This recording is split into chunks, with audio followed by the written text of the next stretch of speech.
You know, young people, they want something that's what usually? Real, right? Something that's real, something that's relevant, okay? And if it's not, then usually it's boring. So now let me ask you this.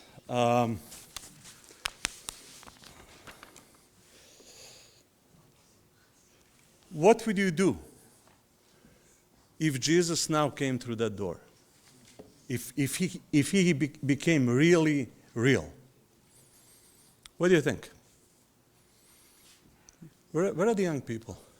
Everybody's up there. Do you need that many guys up there, or they can be down there? It looks to me like Hollywood production up there. So, that's right, we are here. So what would you do? If Jesus walks through the door now, what do you think you would do? How would you react? Okay. You'll say hi. Young people, what do you do? So he becomes so real, he walks through the door.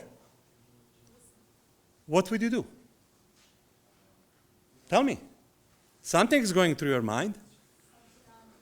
Huh? You'll get down on your knees. Young people up there, are you coming down? Tanya, what did you say?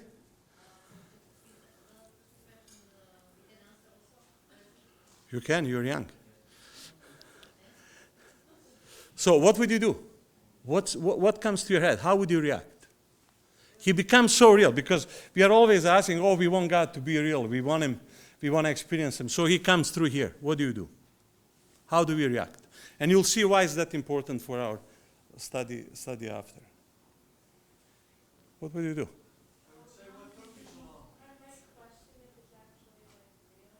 Well, let's say it's him. We know it's him. It's him. Milan said, what took you so long? Okay. Maybe you ask, Lord, am I in trouble? Am I in trouble? Okay.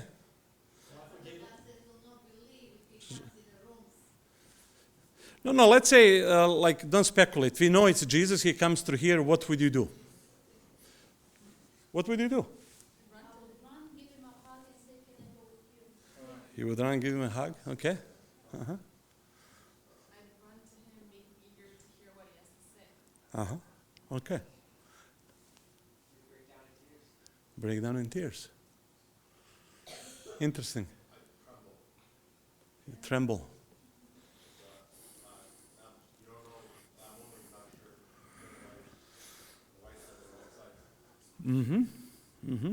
Yeah, maybe because we don't know how he would react when he sees us.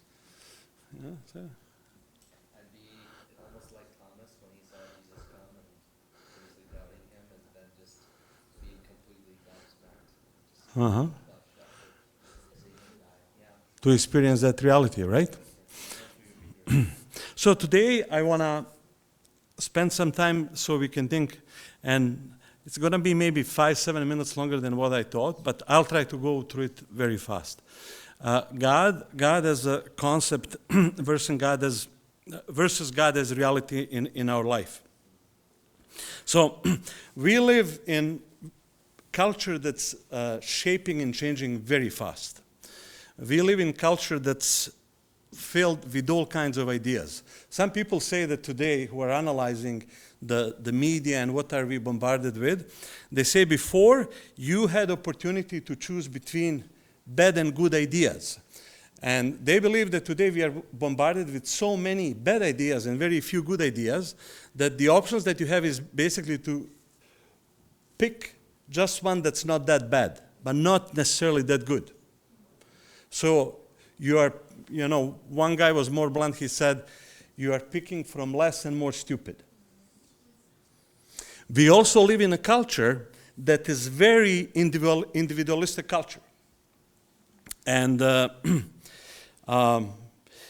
it's not the same what is called in sociology or philosophy liberal individualism that we had maybe in 60s. It's something completely different. It's usually called expressive individualism. And Charles Taylor writes about that. Robert Bella, in his book Habits of the Heart, Individualism and Commitment in American Life, write about that. What is it? And I'll just try to define it very quickly for you. it is the idea that meaning and identity are given to me, are not given to me by outside influences, parents, church, or God, but rather they are found within me. I find them. We are constituted and defined by our feelings, and we perform what we find and what we want publicly. So we are constituted and defined by our inner feelings. That's expressive individualism. And then some tenets of that expressive individualism, and you'll see why is that important for our topic today. The highest good, number one, the highest good is individual freedom, happiness, self-definition, and self-expression. Traditions, religions, received wisdom, regulations, social ties that restrict individual freedom, happiness, and all of above must be reshaped, deconstructed, and destroyed. And these are not like Christian philosophers and theologists writing this. These are secular sociologists writing this. The world will inevitably improve as the scope of individual freedom grows. Technology, and in particular internet, will motor this progression toward utopia. Once maybe we can just talk about how technology is helping, contributing to the change in the culture. The primary social ethic is tolerance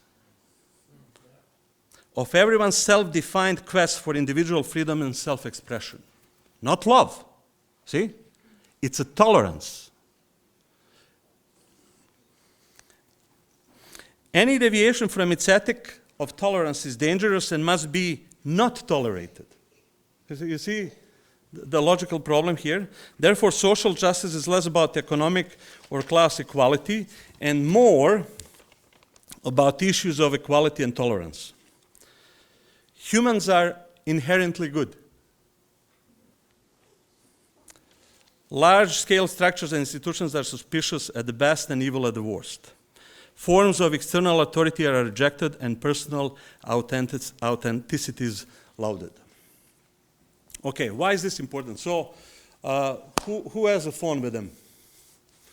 Okay, so young people, I want you to get your phones. Everybody, because I know you use them anyways.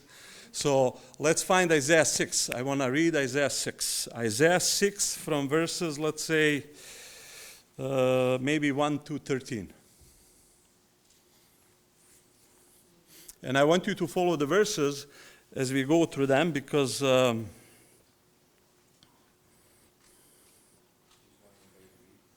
sure. Isaiah 6, 1 to 13.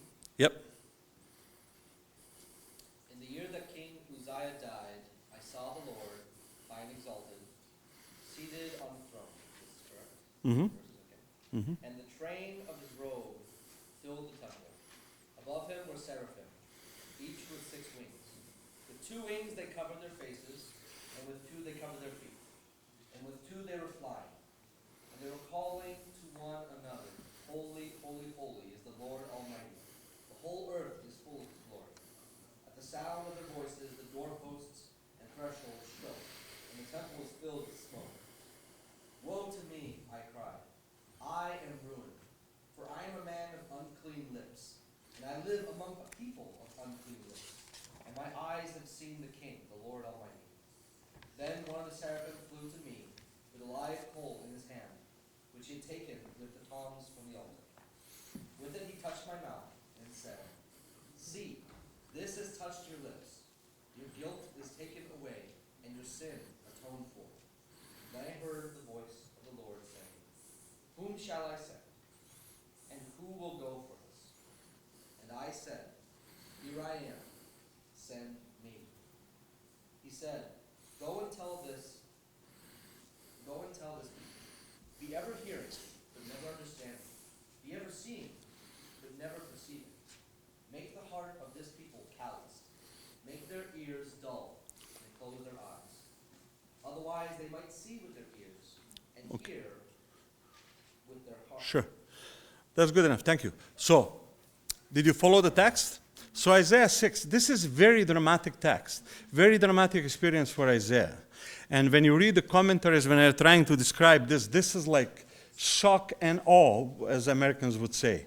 right? There is smoke, there is trembling, there is earthquake, there is like really, really powerful manifestation here. And Isaiah is seeing all of this. So we are going to see a few things that are happening here. So he's present in some kind of worship service. That's what he sees, right? And it's very interesting. You know, usually when we go to worship, when you came to church today, who do you expect to meet here and see here? People, your friends, your family, people from the church, people who are doing the service. And but Isaiah seems almost like a bit surprised, because he comes to worship, and it's almost like the last person he's expected to see is God. See, he doesn't come here and says, oh, I believe in God. He already believed in God. But he sees God here. And what do we see here? We see that glory of God is filling the place. And there are these quakes, there are shocks that are happening. And I want you to pay attention to this. Some commentators, they call this like, they say there are 3 shocks or earthquakes that are happening in Isaiah. 3 quakes. And then we have these seraphims. We have glory of God, and we have seraphims. And what are the seraphims saying? Holy, holy, holy. You know in Hebrew what repetition means? Importance. You know, when you repeat something 2 times, it means it's very important. When you repeat 3 times, it's of utmost importance. And they're saying, holy, holy, holy. And it says that the whole earth was filled with God's glory. You see how what's their reaction in God's presence? That's why I asked us how we would react. Because sometimes we take this approach to God like too much buddy-buddy. But actually when God appears, in reality, this is the only reaction that you can produce properly. Glory. What is glory? Glory is greatness, otherness, superlativeness, weight. See, God's glory is causing the quake. Why? One commentator, he says, because the glory of God is stronger and heavier than the objects it's interacting with. Why is this important for us? See, when God is just concept to us, He is lighter than us. There is no glory. We are heavier, we have more weight than God. God as a concept does not really change our beliefs, our system, but we fit Him in our system. We fit Him in set of our beliefs that we already have, right? Or if He changes us, we pick selectively what we allow Him to change. You know, we are still at the throne. We hold the weight, not the God.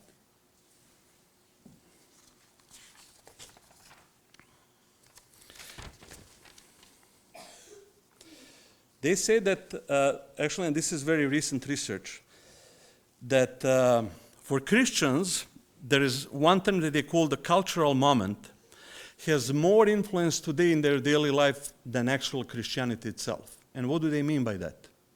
They did survey that to see how much Christianity is shaping daily life of people. And they found it's shaping, but to the point. To which point? Where what Christianity says counters the culture that's obvious out there. And then people will opt for what culture presents. I don't know if you know, the Methodist Church is going through a huge split now over homosexual marriages. It's a cultural issue. Understand? So, and they say that we allow culture for the most part to define who we are and what we want to be. And this is very interesting. We go out to culture to define who we are and what we want to be, but then we come to church and we expect God to help us to become that. Later we'll have questions. Okay? So you go to culture, you go out and people, some psychologists say this is the biggest lie you can tell young people. You can be all what you want to be. And then we define what we want to be, and then we come to church, we come to God, and we want God to fulfill that for us. We incorporate God in our concept that we already created outside of God. See, when we hold more weight, God is not shaping us. We are shaping God into our life. There's no glory. We fit God into our agenda. So how God becomes reality? How God becomes reality? First, we have to understand this concept of glory. He has to become heavier than us. He must have more weight than us. We cannot shape him. He shapes us. He does not fit into our agenda. He has to become our agenda. How does that happen? We see few things that are happening here. The first one I call radical beauty. What did Isaiah saw here? He saw God's glory and God's holiness. What is the holiness? See, we talk about God's love. We love to talk about God's mercy, God's love, even his omnipotence. But what is rarely we speak about God's holiness. What is God's holiness? Kind of, yet. It's superlativeness, otherness, ultimate beauty. And as we said, 3 times it's repeated. And that in Jewish language, it's the highest level of something that can be. Why is the holiness interesting? How is the holiness different from love and mercy, let's say? Have you ever thought of that? God's love, God's mercy, omnipotence.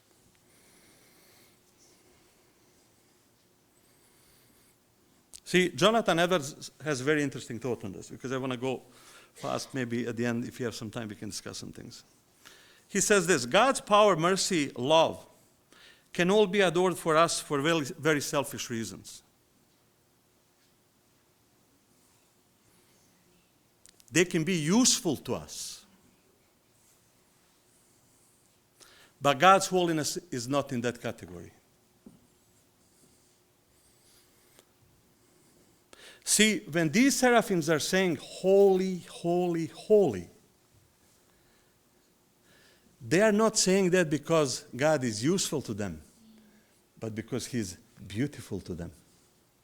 You see the difference?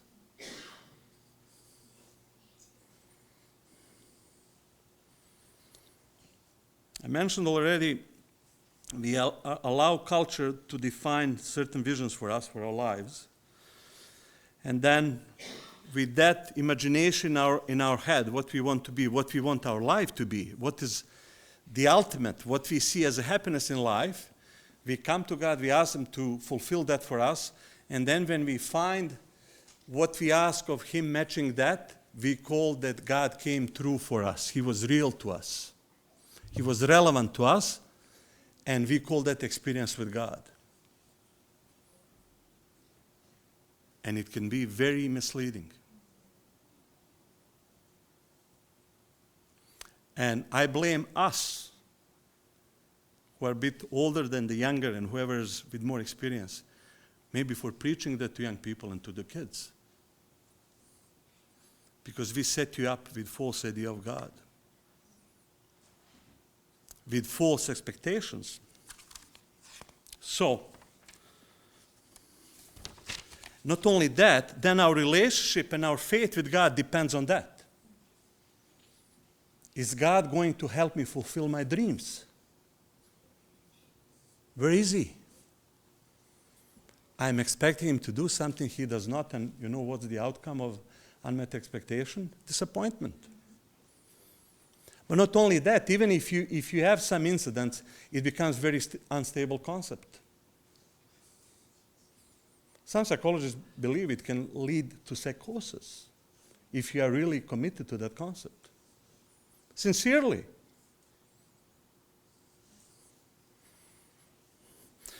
Recently, I was talking to one guy who is a scientist, and we were talking about this in different contexts.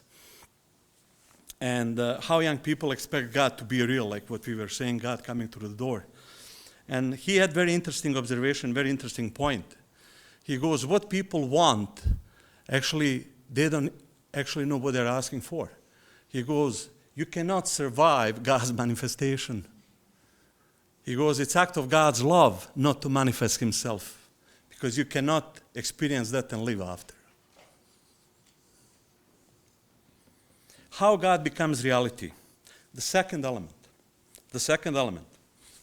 So Isaiah sees all of this, and what is his reaction? We see what seraphims are doing. What is his reaction?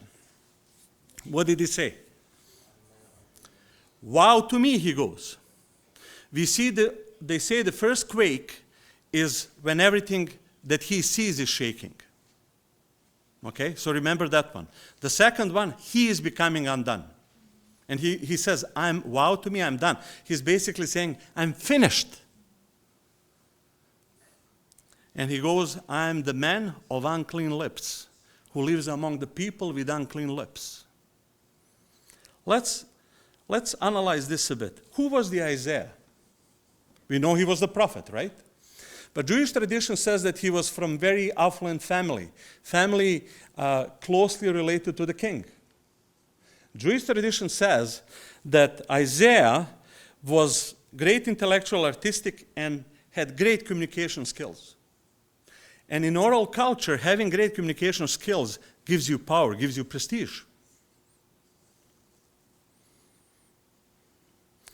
And he says, wow to me, I am the man of unclean lips. Something that maybe was defining him, giving him meaning and identity, is being undone. It's being crushed in this experience. Devoured. And what's interesting, he doesn't see just problem with himself, he sees problem with everybody. He's also maybe comparing himself with others. Somebody may say, what is happening to his self-esteem here? See, it's at the bottom.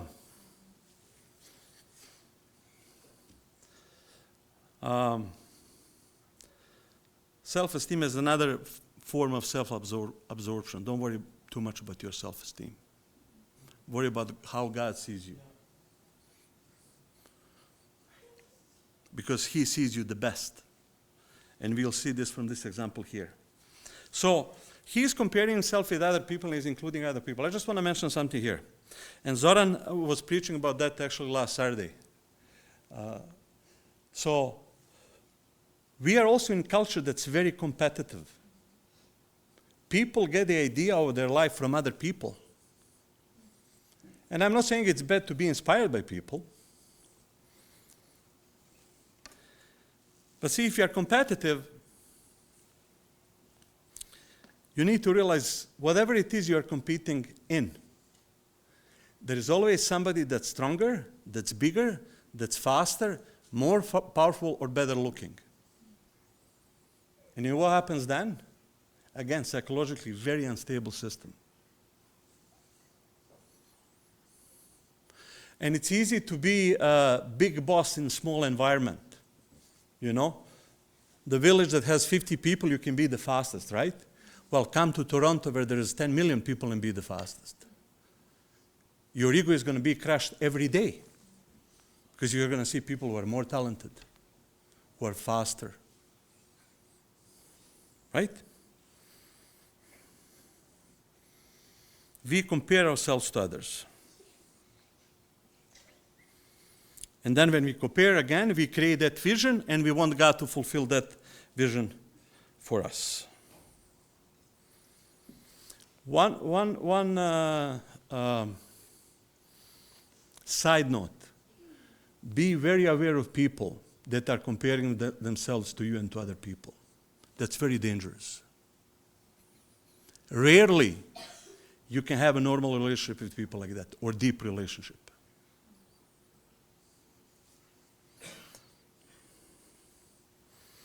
Once we get out of self-absorption mindset and start thinking about something bigger than ourselves, we start process of proper view of ourselves.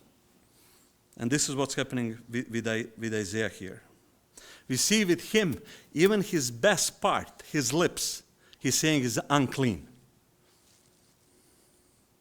In Bible, fire always represents judgment, never cleansing. Water represents cleansing. And he sees this here, this fire, it's so bad, so powerful that even the angel is not taking by his fingers, by the tongue. Okay? It must be a very painful process, very uncomfortable process that he was going through. But see, what we see here, we should want to meet God in a context, we usually want to meet God in context of usefulness, not in context of beauty and holiness. We want to consume God. And with Isaiah, something is happening here. At the end, David said, he said, "Here I am, send me." God is telling him, look, I have something that needs to be done. He's saying, okay, I'll do it. So many things happen so quickly for him. He goes, I'll do it. See, God is not treated anymore as useful. And when God is not treated as useful, we become useful. See, Isaiah is not treating God as useful, and then he becomes useful. He goes, I'll go, use me. You see the difference? And why I believe it's important for young generation. I believe that this generation, you guys, very soon I'll be 50. I feel young, but I'm not young anymore. But new young generation, why I believe it's very, very important for you. Because your generation, in order to be faithful and remain faithful to God, will have to stand and will have to be willing to make sacrifice to defend kingdom of God and God.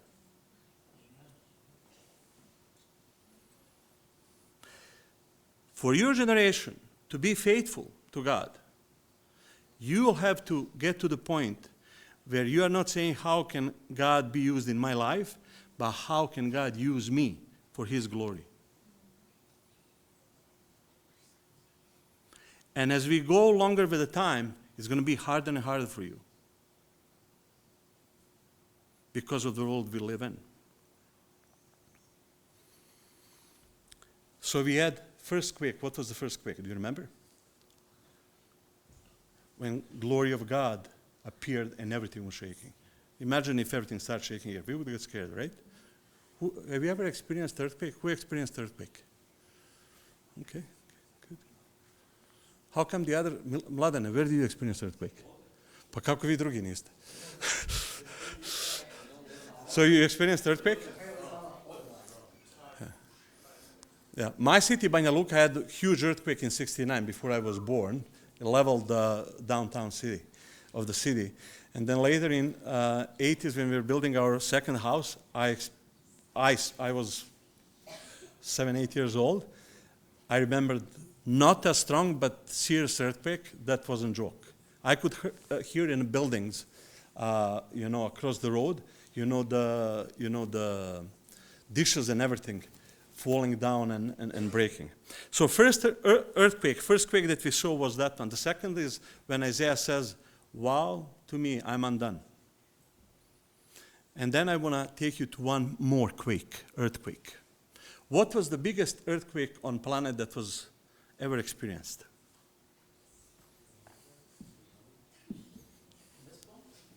Lisbon? Lisbon was big? Koji, Tanja, nisam čuo? Which one? Oh, flood, but that's different. Yeah. Okay. Tsunami was big. Yeah, it was very big. A lot of people died as well. When Christ died. You and Nikki, you nailed it. So when Jesus was at the cross, there was huge earthquake and darkness. Huge earthquake and darkness. See, Jesus at the cross experienced something maybe similar to what Isaiah was going through, because he was getting undone for you and me. He was crying to his Father, Abba, Abba, Father. But you know what?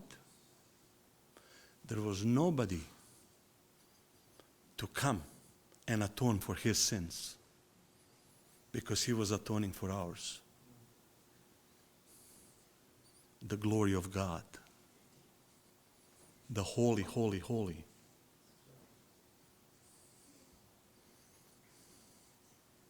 He was undone. He was shaken. So we don't have to be. Beauty of God, not his usefulness, is how God becomes your and mine reality. Not these experiences that they want you to experience. God coming through. Because he came through for each one of us at the cross. And if that is not enough, then we have a problem. Then we serve him maybe for completely selfish reasons. Maybe for us it's mercenary relationship.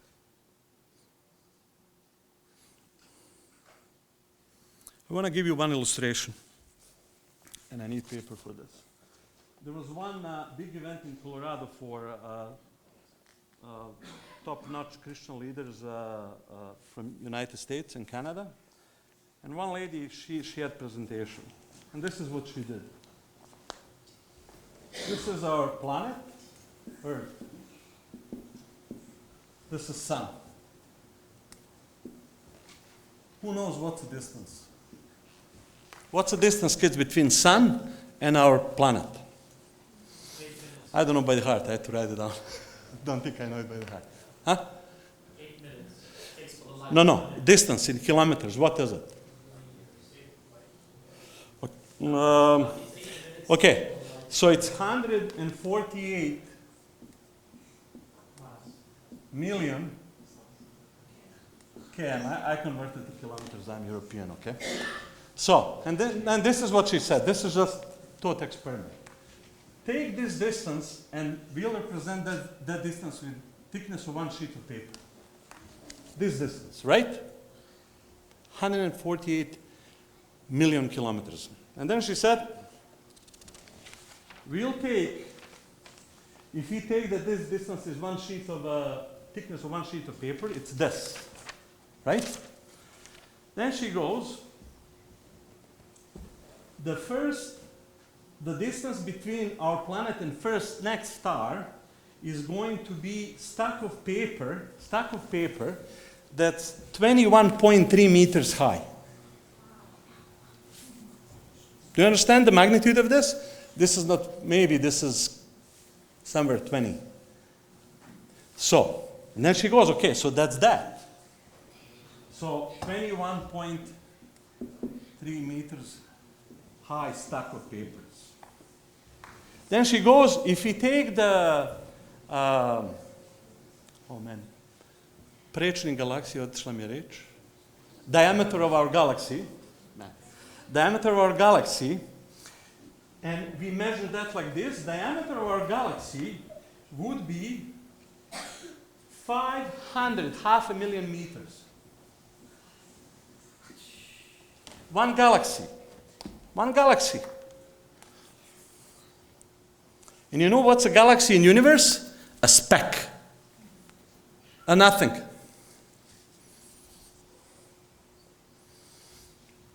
And then she said, see, Jesus sustains all of this by the power of his word. The kids would say by his pinky. And this is the question that she asked at the end. She asked, is this kind of a person you ask in your life to be your assistant? Is this kind of a person that you ask in your life to be your assistant? I don't think so.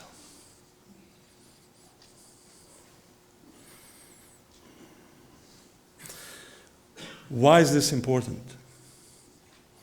Because I think this paradigm has to change in order for us, for God to be real, because we expect it at the wrong place, with the wrong ideas. The beauty of God has to impress us. We have to be in love with God's beauty, not because of what we'll get, but just because of who He is. Then you may say, okay, but what do we, usually young people, they say, but how can I make that concrete in my life? Well, this is what I would strongly suggest. And I was suggesting to Milan, actually, our church is very loud before the service. I think we should have 5 minutes complete quiet before the service starts. Because we should be quiet. Because we are in the presence of a holy. So what can you do? So, I think it's very simple. Next week, starting tomorrow if you want, take an hour, go somewhere quiet and walk. Just think about this. And if you have a problem experiencing God, imagining Him like this, pray to Him. And tell Him, I have a problem. But spend time with Him. Start thinking about Him in this way. And then He's gonna come through. He's gonna come through. It's gonna become our experience. We'll experience the beauty of God. And it's gonna change us deeply and profoundly. We are gonna become different. We are gonna see ourselves differently. We are gonna see other people differently. We are gonna become useful. We are gonna become blessing to each other. So, I don't know how long was this, I didn't measure. Do we have a few minutes maybe for discussion if you want to have anything, or we can just wrap here? We have a few minutes? Okay. Maybe just a quick note before we go into discussion. Sometimes the question is, how is this manifesting itself in the church? It can through our thinking, through our attitude, what we do. Some people, they also say it's very important, especially during the service. Some content can be very leaning towards this. And they were analyzing, for example, a song, I forgot the name, that was named the #1 Christian song in 2019. I forgot the name, and it doesn't matter at this point. But the point is this. Entire song was about how God is supposed to make me feel. Because when you look at the music, when you look at the praise music these days, it's all about God has to make me feel good and make me feel happy. See, that's all self-centeredness. It's all about us. It's not about God. And it's not necessarily bad. And it's not the point that God won't make us happy. He doesn't want to make us feel bad. But that's not the primary role of God in our life. We cannot reduce Him to that. Then they say also for preaching that's always affirming individuals, always affirming us and has to be positive towards us, can also lean towards this. And they say that, how do you say that? They say individuals in church, when they listen to preaching, they want preacher to preach about the problems in their life, but they never want to be preached as, they don't want the sermon that's going to preach and portray them as a problem. See? We don't have problems. We just have problems in life. And people that don't have a problem, they don't need Savior. People who are not problems, they don't need the Savior. And it's very fragile ego that crashes like this. Okay? So any comments, any questions, and then we can wrap up, or it's... I definitely heard the point in regards to how are we, I think it was, in my mind, it was being active as opposed to reactive in our culture. You brought that up in terms of the way that we react to the culture around us and then we make our identity. I definitely like the term reactionary came to mind, but again, there's vigilance and being thankful. Being active as opposed to reactive. That was like the issue. Yes. And transcendental ideals. Like people talk about how a lot of young people, when they look at the situation of the world, economic situation, I don't know, war and conflict, they become very nihilistic.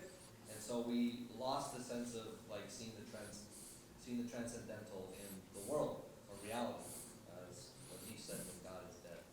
And so the question is, where do we find that? And I think you're pointing directly. Yeah, Nietzsche and Rousseau actually, they're mainly responsible for what we have today, but that's a different topic.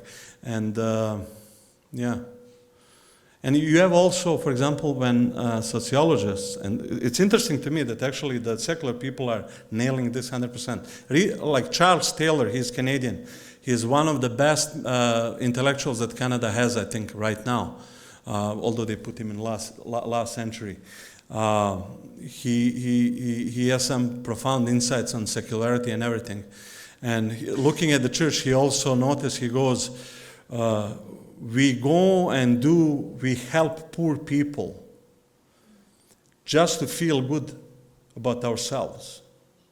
But maybe the people during the rest of our time that we interact with, we treat any way we want, and we want to use that to wash away, you know.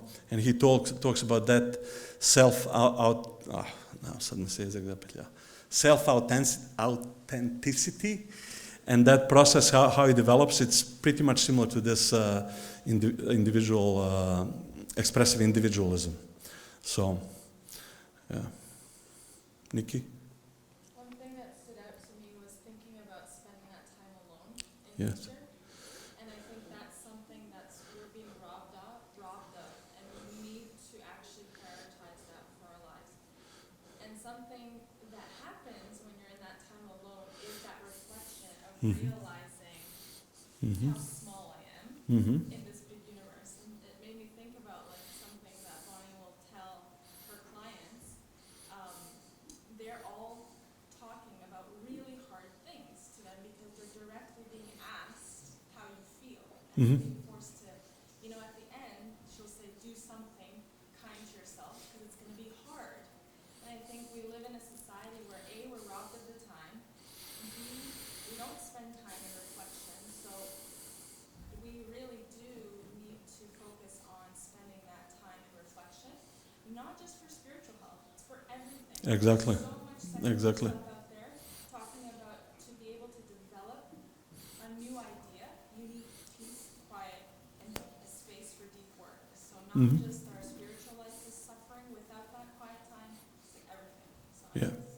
See, being alone and being able to be alone in a quiet.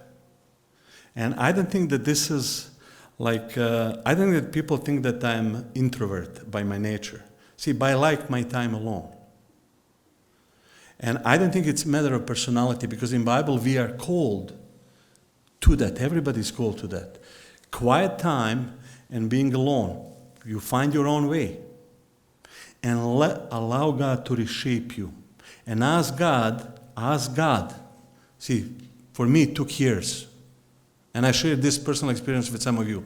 I used to, even though I came from the world outside, I wasn't born in church, but I used to be at the Lord's Supper, at communion, and I see people crying, and I couldn't cry because my brain and heart could not connect. And I'm emotional, I like emotions. And I was asking God, you need to connect it for me, and He did. He did. See, the beauty of God can do it for you. I was in war. I was praying to God, I told you this. In firefight, when you pray, if you save my life, now I'm going to serve you forever. That lasts 3 weeks. 3 weeks. But beauty of God, cross, lasts forever. It's way stronger than that. Vladane? I was just going to say this whole topic Mm-hmm. And I think Oh, yeah. today in the cornerstone class, we're covering a very unusual story. It's not covered too often, case Asa, Mm-hmm. and what he went through and how he actually prayed. And it's so interesting because even though he asks for God's help, it's always to the glory of God. Yes. That how could they prevail, not against me, but how could they prevail against you, Lord? Mhm. So he always put it in the context of God first, not about himself. Yes. Similar to how Isaiah, when he's confronted with God, woe is me, is because of how amazing God is. Yes. And all these attacks that we might go through, or challenges and everything, you put it in the context, make sure it doesn't prevail against you. I also didn't care about what happened to him. Mm-hmm. It's about what happens to his God. Yes. And I think it changes our perspective. That's right. This is excellent what Madan said. This is idea for prayer. Pray like this. See, prayer is more an attitude than just, make the moments to express your attitude. Take time in silence. And I think we used to have it in church. I think during the service, and then we go on and off because we like to talk in our culture a lot. A quiet time in church. Like I was telling Milan, if Orthodox or Catholics, if Serbs or Croats walk here, they would be like, what is this? Is this a church or a circus? Because you don't have that in their churches. You have quiet. Because you are in different presence. And I'm not saying we have to be like that, but that's also important. Because Protestants, we have to talk all the time. We always have something to say. But there is a time when you shouldn't say a thing, and you should be spoken to. Okay? So, and this is important for young people. And young people, you are going to, if you want to be faithful, all of you are going to have experiences very similar to Daniel's experience. Not literally for your life, but the culture that we live in, the world, the way the world is reshaping, you're going to need lots of guts and power to stand for God. And only beauty of God can give you that kind of power. Only beauty of God. Okay? Ko ima pitanje? Oh, sorry, go ahead. Sorry, I just had a comment as you were talking. I was thinking that this reminds me of, or the word that comes to mind is presumption. I think in today's society, we're presumptuous if we think that we are worthy enough to just talk to God any old way. Now, you asked the question, if Jesus came through the door, how would he react? Now, let me just change it around a little bit. Sure. If King Charles were supposed to appear in this church, what would happen? How much preparation would go on? How would we behave just having him grace us with his presence? And then we think, God is so much right here. Mm-hmm. He is the King of Kings. We are going to have this awesome reverence for Yes. someone who calls himself the King of the dominion. Are we going to have that same awesome reverence with God? Psalms chapter 46, verse 10, where King David said, "Be still and And know." know Yes. that I am God." Mm-hmm. See, that's a very important verse. I love that you mentioned that. Because, see, this verse we just glanced at. One of preconditions to get to know God is being still. See? Being still. And we Protestants, we always have to do something. Some people dance. No, be still. Be completely still. Be completely still. Okay, anything else?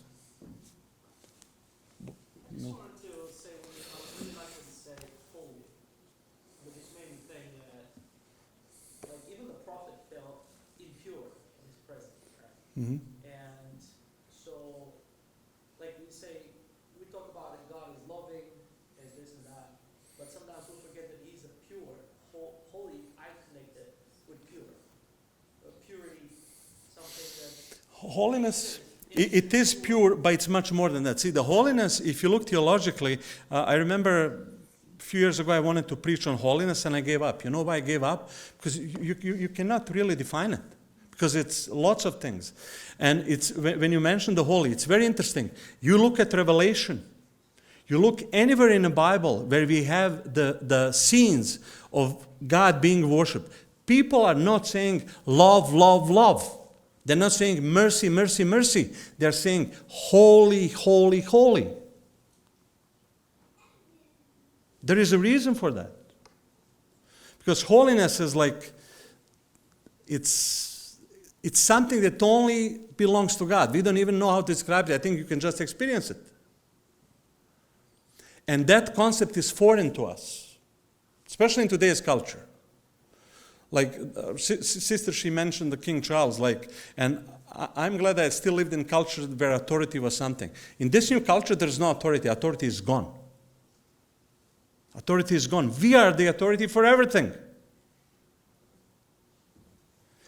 People cannot accept that there is something higher and bigger than them. And that's what God is. And this whole message actually goes to the point that we take our proper place in relationship to God, but feel that's only possible when we discover His beauty. When we worship God in context of His beauty, not of His usefulness. And then it's going to be a completely different paradigm.